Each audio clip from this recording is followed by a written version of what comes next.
Down here, up there, out there, all around the world. Welcome to The Late Show. I'm your host, Stephen Colbert. Ladies and gentlemen, we are less. Is this true? What is this? This is Wednesday. So we are less than 2 weeks from the most important midterms this year. And if there's one thing we know, it's that no one can tell you what's going to happen. Here's what's going to happen. For the next 13 days, the news media is going to yank our chains like they're trying to start a leaf blower. Case in point, at the beginning of the month, Democrats held a 3-point advantage on the generic congressional ballot. Then suddenly, Republicans held a 4-point advantage over Democrats. Now today, polls say Democrats are up 5 points. And if these poll results keep up, expect anything on election night. Oh, thank you, New York Times. You're like going to a fortune teller who says, I see, yes, I see your future very clearly. You will meet a tall, dark, or short, blonde stranger, or old friend, or no one, or get hit by a bus. Wait, something's coming through. You are going to pay me $200. I accept Venmo. Now, with the polls this possibly close or not, last night was a big night because there were a lot of debates, none bigger than the one down in Pennsylvania, where there was a Senate face-off between Republican nominee and Spock's deadbeat cousin, Mehmet Oz, and Democratic Lieutenant Governor and boss elf from Rudolph, John Fetterman, a dentist. Now, if you haven't heard, this past spring, Fetterman suffered a stroke. Doctors say he's doing very well in his recovery, but it has affected his auditory processing. And that's led to some stumbles. For example, when Fetterman made his opening statement. Let's get started, Mr. Fetterman. We're going to begin with you. What qualifies you to be a U.S. Senator? You have 60 seconds. Hi. Good night, everybody. Okay. Admittedly, a bit of an odd way to start by saying, hi, good night. But it's a very common phrase I use all the time, like when I get to a party and I hear the word crypto. Hi, good night. Gotta go. Dr. Oz has had his problems running for Senate in Pennsylvania. For one thing, he lives in New Jersey. Also, he came out super anti-choice in the primary, and when asked about that last night, he accidentally said what he meant. Here's who Oz thinks should be involved in making medical decisions for women. As a physician, I've been in the room when there's some difficult conversations happening. I don't want the federal government involved with that at all. I want women, doctors, local political leaders. Oh, so close. No one should have to discuss health care with their local political leaders. Especially if they live in one of those really small towns where the local mayor is a dog. Making this decision was rough. But I believe life begins at squirrel.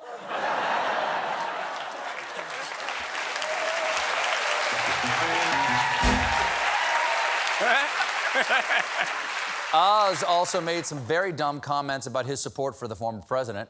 I would support Donald Trump if he decided to run for president. Are you concerned about the ongoing legal investigations involving the former president? I haven't followed them very carefully. I've been campaigning pretty aggressively. They'll work themselves out. They'll work themselves out? He's a president being accused of treason, not a cat who swallowed some tinsel.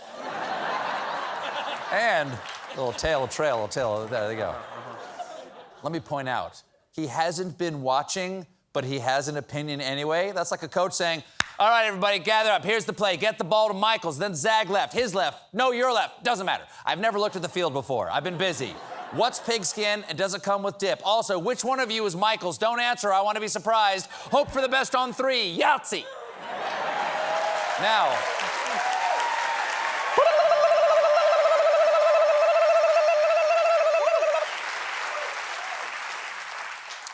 yesterday, there was also a debate night for Michigan Governor Gretchen Whitmer and her opponent, Kirkland brand Gretchen Whitmer, Tudor Dixon.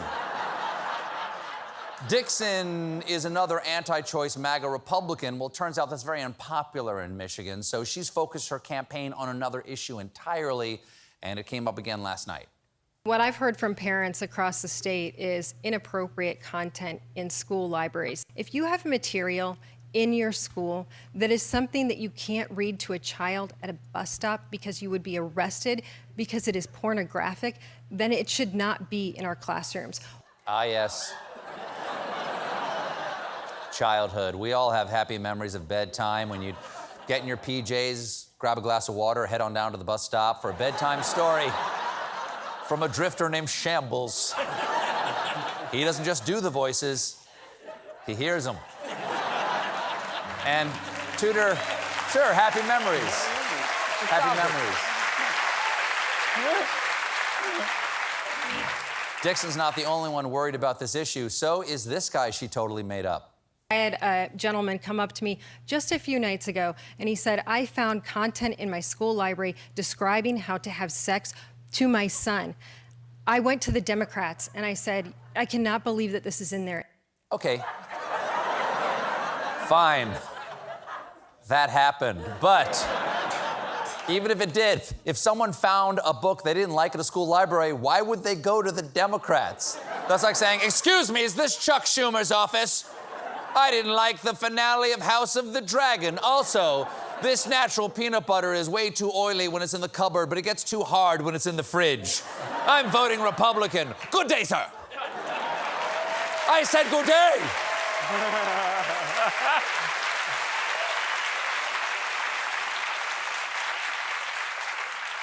Then, for reasons all her own, Dixon continued.